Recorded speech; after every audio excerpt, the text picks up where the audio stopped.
jsem říkal, že Mirkovi Flígerovi dává sakra Zděnek zabrat.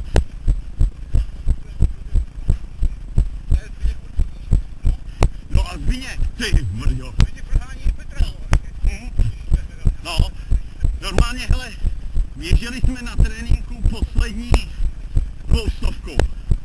Ten mě tak vyprovokoval, že on jí šel Zbyněk 31 a já 29,5. Hele, to byla brutalita úplná.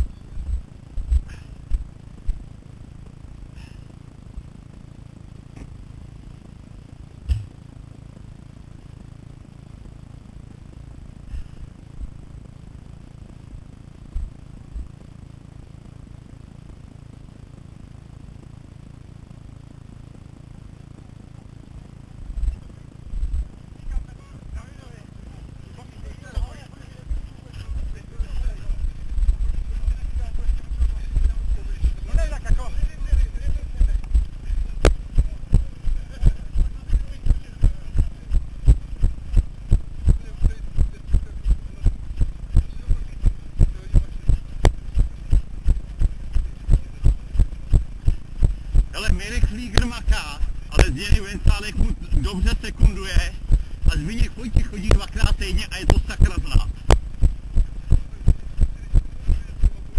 Jo. No.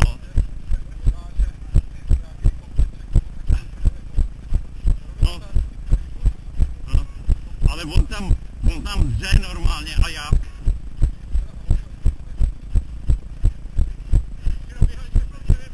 Jo, včera se poměr. Za kolik jdeme? Jo. Pak jsme šli, jdem třetí kolo, hlásí, jdeme 4,38 na kilometr, kluci jdeme pomalu.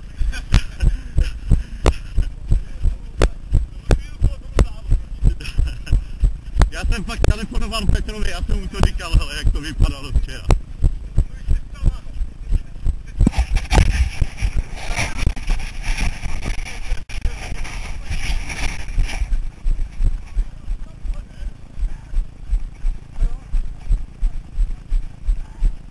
Ale hele, držel se Honza a už mě napadlo, Petře, já mám doma DVDčko. Takže si ho dám na záda, aby to Honza neměl jednotvárný, víš, ale.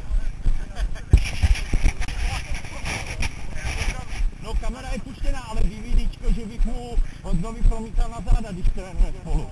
Ale to je tak první, pak už ne, pak už se kombinovat ty lopatky, jak tam pohybujou a vždycky přidá a malinko mu zase se rozšíří tváře, on tam vysměje. Akorát ho včera mátli Standa se Zbínkem. Jo. Tak mi nasluboval. Tak jsem neslyšel Honzu, víš?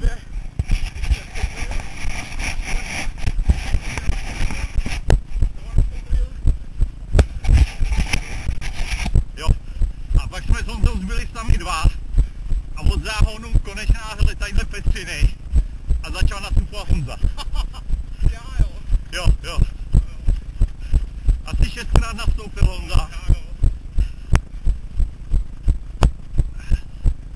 Ale to jsme šli, přečet si z toho Honzo. Včera ty časy. No. Víš, hele, já to vypodobně v SMS Honzovi pomalu, jak kdyby viděl grafy, víš? Ano.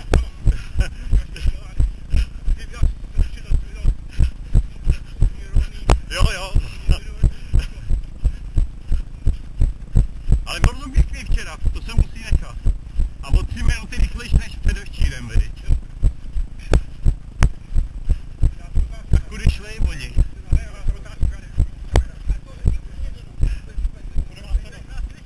No. My jsme včera běželi tudyma, Petře, 8.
točit.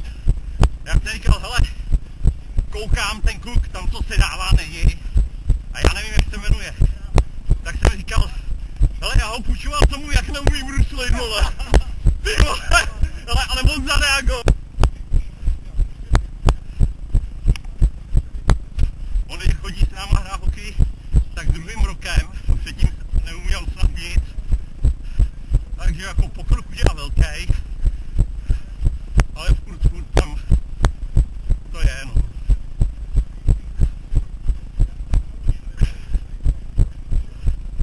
Ne, tadyhle s těma, co chodím v sobotu, tak ne.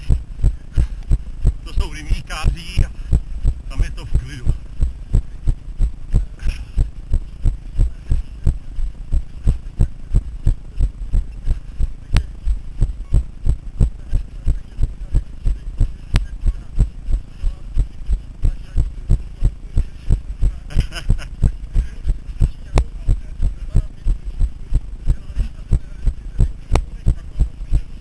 No tak jestli umíš na kolečkovej, tak není problém. To je stejný. Výhoda na bruslí, že zastavíš.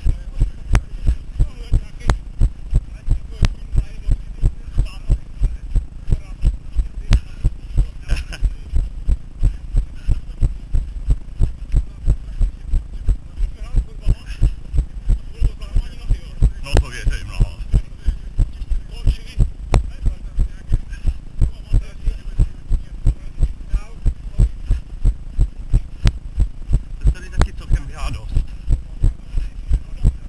Od Zdenka, že jo, no?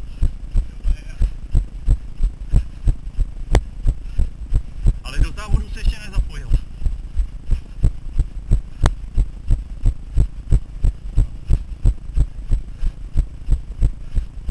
No tak Zdeněk výborně mohl být.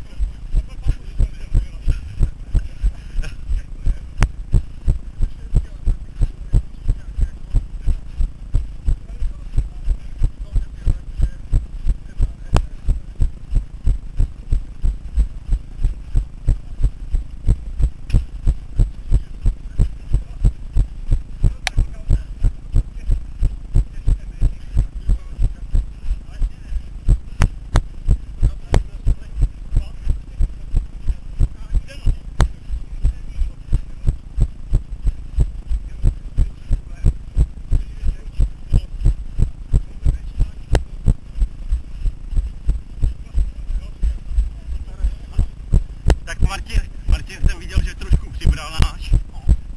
Včera mi to říkal do telefonu a je to i vidět.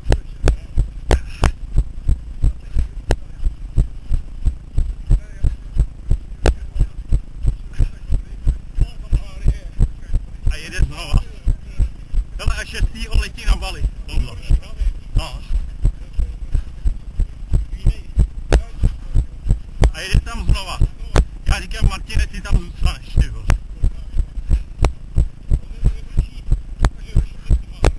No. Teď stačí, když to naředí, vole, ještě nějakou jinou, lehčí. A je to špatný.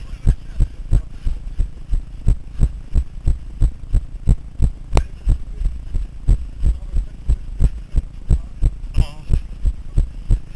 Právě, že Martin chodí až úplně na hrot.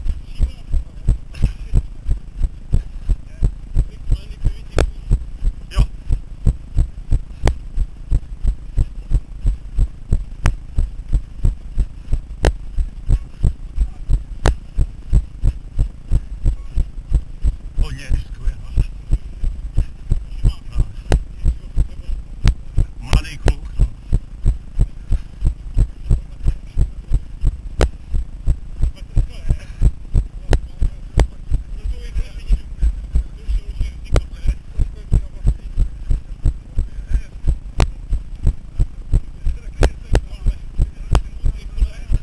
A do hotelu.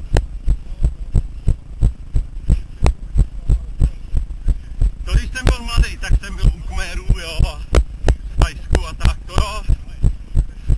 Teď už bych tam nejet.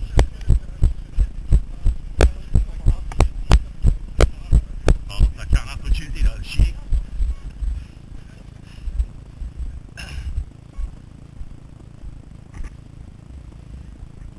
Čekám na další.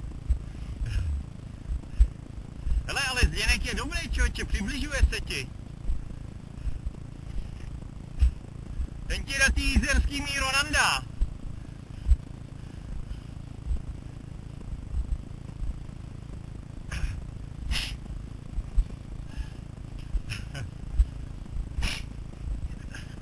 Ne, já už jsem odpad normálně.